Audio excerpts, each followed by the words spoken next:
ምዕራፍ 28 ዳዊትም የእስራኤልን አለቆች ሁሉ የነገዶችንም አለቆች ንጉሡንም በክፍል የሚያገለግሉትን የጭፍሮች አለቆች ሻለቆቹንም የመቶ አለቆችንም በንጉሥና በልጆች ሀብትና ግዛት ላይ የተሾሙትን ጃንደረቦችንም ጽኑዓን ኃያላኑንም ሁሉ ወደ ኢየሩሳሌም ሰበሰበ።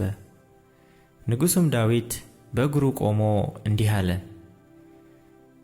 ወንድሞቼና ሕዝቤ ሆይ ስሙኝ።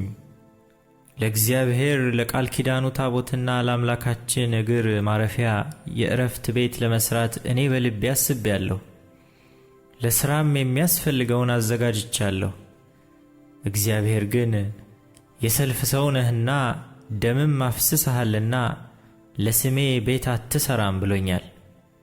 ነገር ግን የእስራኤል አምላክ እግዚአብሔር በእስራኤል ላይ የዘላለም ንጉሥ እሆን ዘንድ ከአባቴ ቤት ሁሉ መርጦኛል። ይሁዳንም አለቃ ይሆን ዘንድ መርጦታል። ከይሁዳም ቤት የአባቴን ቤት መርጧል። ከአባቴም ልጆች መካከል በእስራኤል ሁሉ ላይ ያነግሠኝ ዘንድ ሊመርጠኝ ወደደ። እግዚአብሔርም ብዙ ልጆች ሰጥቶኛልና ከልጆቼ ሁሉ በእግዚአብሔር መንግሥት ዙፋን ላይ ተቀምጦ በእስራኤል ላይ ይነግሥ ዘንድ ልጄን ሰሎሞንን መርጦታል። እርሱም ልጅ ይሆነኝ ዘንድ መርጬዋለሁና እኔም አባት ሆነዋለሁና ልጅህ ሰሎሞን ቤቴንና አደባባዮቼን ይሠራል። ትእዛዜንና ፍርዴን በማድረግ እንደ ዛሬው ቢጸና መንግሥቱን ለዘላለም አጸናዋለሁ አለኝ። አሁንም የእግዚአብሔር ጉባኤ እስራኤል ሁሉ እያዩ አምላካችንም እየሰማ ይህችን መልካሚቱን ምድር ትወርሱ ዘንድ ለልጆቻችሁም ለዘላለም ታወርሷት ዘንድ የአምላካችሁን የእግዚአብሔርን ትእዛዝ ሁሉ ጠብቁ ፈልጉም። አንተም ልጄ ሰሎሞን ሆይ እግዚአብሔር ልብን ሁሉ ይመረምራልና የነፍስንም ሐሳብ ሁሉ ያውቃልና የአባትህን አምላክ እወቅ።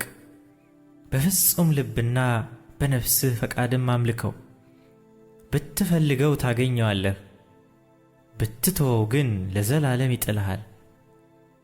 አሁንም እነሆ እግዚአብሔር ለመቅደስ የሚሆን ቤትን ትሠራ ዘንድ መርጦሃልና ጠንክረህ ፈጽመው። ዳዊትም ለመቅደሱ ወለል፣ ለቤቱም፣ ለቤተ መዛግብቱም፣ ለደርቡም፣ ለውስጡም ጓዳዎች፣ ለስርየቱም መክደኛ መቀመጫ ምሳሌውን ለልጁ ለሰሎሞን ሰጠው።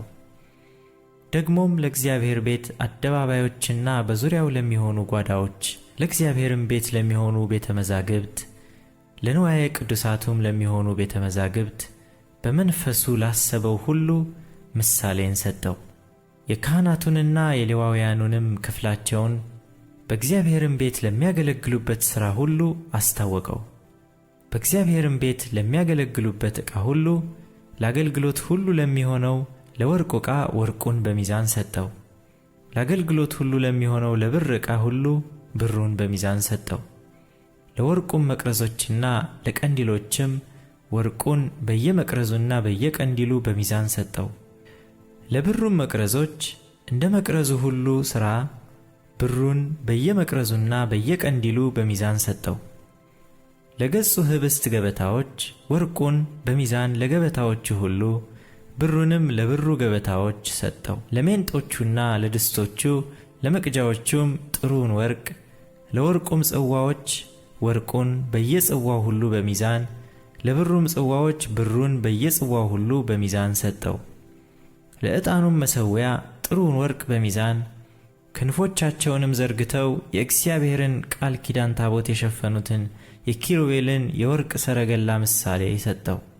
ዳዊትም የሥራውን ሁሉ ምሳሌ ያውቅ ዘንድ ይህ ሁሉ በእግዚአብሔር እጅ ተጽፎ መጣልኝ አለ። ዳዊትም ልጁን ሰሎሞንን ጠንክር፣ አይዞህ፣ አድርገውም፣ አምላኬ እግዚአብሔር አምላክ ካንተ ጋር ነውና አትፍራ፣ አትደንግጥም። ለእግዚአብሔርም ቤት አገልግሎት የሚሆነው ሥራ ሁሉ እስኪፈጸም ድረስ እርሱ አይተውህም አይጥልህምም። እነሆም ለእግዚአብሔር ቤት አገልግሎት ሁሉ የሚሆኑ የካህናትና የሌዋውያን ክፍሎች በዚህ አሉ።